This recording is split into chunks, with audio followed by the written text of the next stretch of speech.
11 দলীয় জোট সরকার গঠনের লক্ষ্যে গঠিত হয়েছে।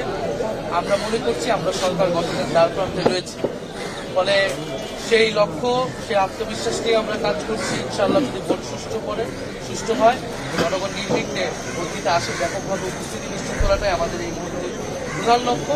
সাধারণ মানুষের ব্যাপকভাবে ভোট দিতে এবং আমরা ভোট কেন্দ্র পাহারা দিব। ফলাফল না নেওয়া পর্যন্ত আমরা ভোট কেন্দ্রের সামনে থাকবো, মাঠে থাকবো। সবাইকে আহ্বান।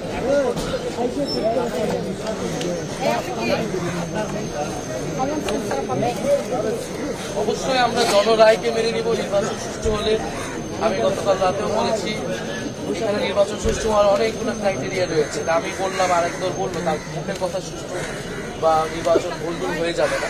এখানে আপনারা মিডিয়ারা রয়েছেন, সোশ্যাল মিডিয়ায় পর্যবেক্ষণ হচ্ছে, সোশ্যাল মিডিয়ায় সাধারণ মানুষ কিন্তু কমেন্ট করবে।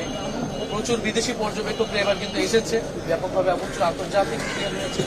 সার্বিকভাবে আমরা কিন্তু বুঝতে পারবো ভোট আসলে কতটুকু সুষ্ঠু হচ্ছে, কতটুকু হচ্ছে না। এবং সেটার ভিত্তিতেই ইনশাল্লাহ আমরা জনরায় যেটাই হবে সেটা আর কি আমরা মেনে নিব। আমরা জয়ের ব্যাপারে আত্মবিশ্বাসী, তবে জয় পরাজয় থেকে গুরুত্বপূর্ণ হচ্ছে আমাদের কাছে সুষ্ঠু নির্বাচন, জনগণ যাতে তাদের ভোটাধিকার প্রয়োগ করতে পারে, এটাই আমরা নিশ্চিত করতে চাই।